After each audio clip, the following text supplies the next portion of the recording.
live with another video. It's your boy A28, and today we're gonna do a special unboxing of phone I just got maybe like 10-15 minutes ago. As you can see, got the little Verizon bag on deck. But let me take out, show you what we're gonna be unboxing today. We're gonna be unboxing the Galaxy Note 5.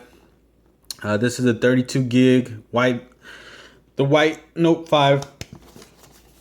I guess we could read some of the specs on the box real quick for y'all. As pre-installed SIM card, comes with the USB charger, the reference Harry Potter instructions and whatnot. This has a wireless charging capable, the accessories sold, and some other information. But the 32 gig, 32 gig. This is what I paid for the 32 gig.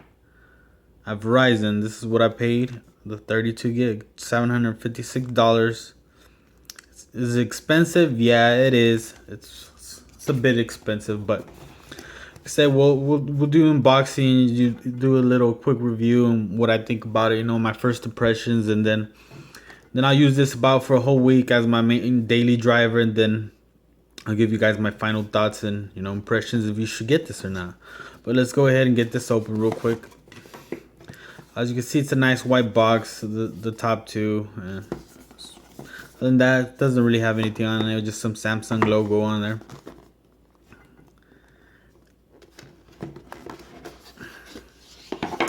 Like I said, I got the white version. On my S6, I got an S6. Like you seen on my video, I got an S6, and my S6. I got the sapphire black, whatever. It's more of a bluish. I didn't like it, and I never got white phones before because, like on the Note 4 and the Note 3, the back, they would get stained. So I never got it. And this time, I was like, I think the white looks a little bit better, and it won't stain because it's glass. So that's why I went with the white. So anybody asking, personally, for it be my first white phone that I've got. A white phone, I would choose this any day over the black sapphire. The black sapphire ain't that great. Like I said, it's more of a bluish tint. But we'll set the phone aside, see what it comes with real quick. Your usual Harry Potter instructions, all 1 through whatever series, but nobody reads this shit. Save a tree, stop printing this shit out, and put it online.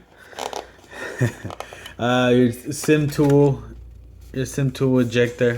I got a bunch of these, so we'll leave this in the box. You got your adaptive fast charging. I got plenty of these, so I'll probably just leave this. But as you can see, this charges at 5 volts 2.0 amps or 9 volts at 1.67 amps. So quick charging.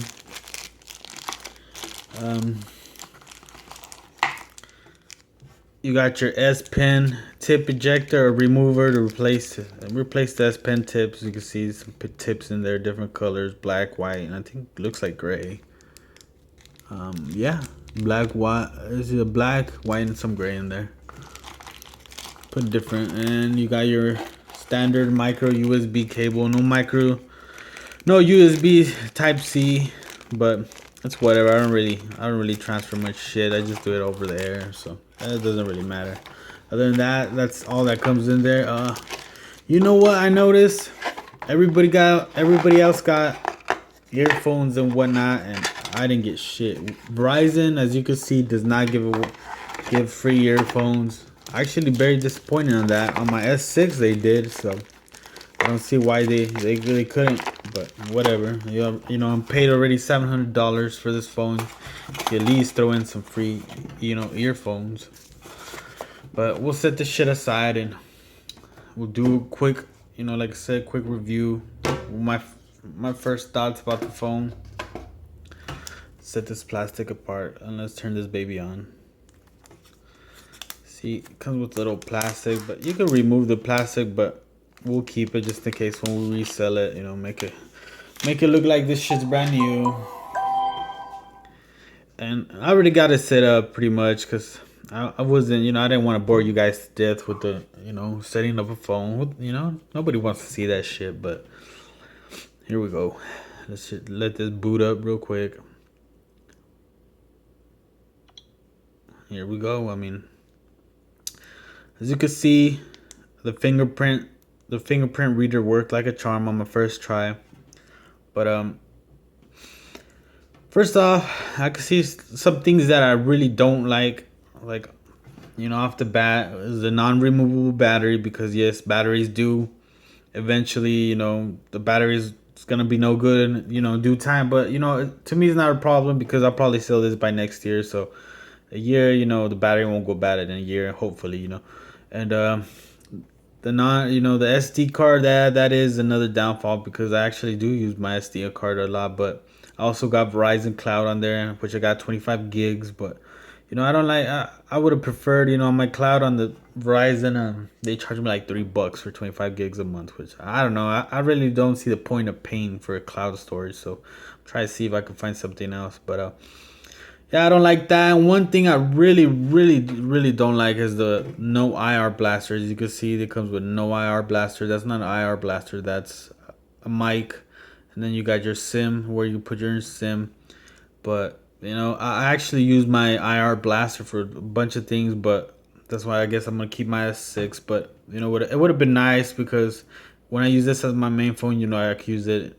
I don't have to go and grab another phone with the IR blaster. But it is what it is. You gotta. I guess it is what it is. But I also like the design. The design is way, way better than the Note 4, as you can see. Um, the speaker in the bottom, I kind of like it and dislike it at the same time, because I sometimes I hold my phone like this, exactly like this when I'm in bed, and muffles out the sound. And when I do this on the Note 4, the speaker be back here. But like I said, let me turn this shit off real quick. Turn off the sounds. But like I said, yeah, it has its pros and cons, just like everything else. I really like this aluminum frame. I actually really, really like it. On my S6, you know, it's an upgrade. You're pretty much, when you buy the Note 5, you're just buying the design. I'm not gonna lie to you straight up. Is this a downgrade from, right now? Right now, I could tell you, yes, it's a downgrade. You don't got no IR blaster, no removable battery, and no SD card.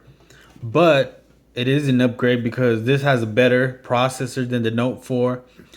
And ever since, it is true, ever since the Lollipop update, fucking Note 4's been, kind of garbage. I've been having issues trying to play videos on YouTube. It takes quite a bit, and I thought it was the app, but I don't know. I don't know. This is a better upgrade on the processor. If the Note 4 had this processor in the camera, then the Note 4 would have been the phone. It would have been the phone, and this would have been a downgrade. But like I said, I have an S6 as well, and that thing is so smooth. It loads up videos, never have to buffer. So like I said, it is an upgrade. The S Pen does look better, as you can see. Now has that little clicky thing. For if you're bored, it has like a pen type click, but it's just pretty dope. And I also like the fingerprint reader on this. It's exactly like the one on the S6, but it's better than the one in the Note 4. That's for sure. I didn't even use that shit. That shit was garbage. That shit was straight up garbage. And this hopefully, it has the same exact camera as the S6, so it's gonna have good picture and good quality. But I really like that. And another thing I liked was where you pull out the S Pen and you write a note. So you at the club, and you want to get Shorty's name, and she tells you her name is Tater, Tater Thought, Tater Thought. She gives you your number. You don't have to unlock the phone. You don't have to unlock the phone to write down her number. You can just pull it out. Tater Thought. But like I said, I that number, I don't know whose it is, so I just made up a number. As you can see, and you save it. That is awesome, because when I do work, I usually have to get time for when I'm at work and I do some scheduling and whatnot. I usually write information down real quick, but that shit is dope. Besides that, these are my, other than that, most of my, impressions is pretty much on the outside. I'll do another video in about a week about, me using this phone from right now. After I make this video, I'll put the SIM in and use it for a whole week straight. I'll let you guys know if it lags. I got quite a few apps on here. I don't really play games on my phone, to be honest with you guys. I don't.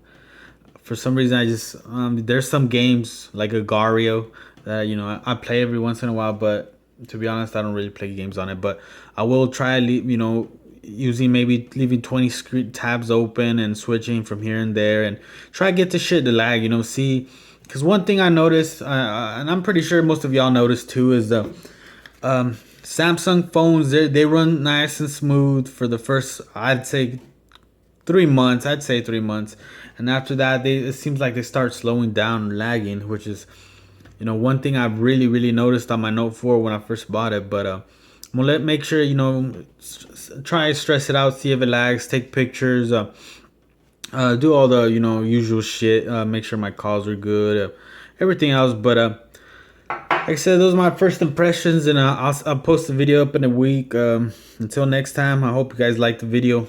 Peace.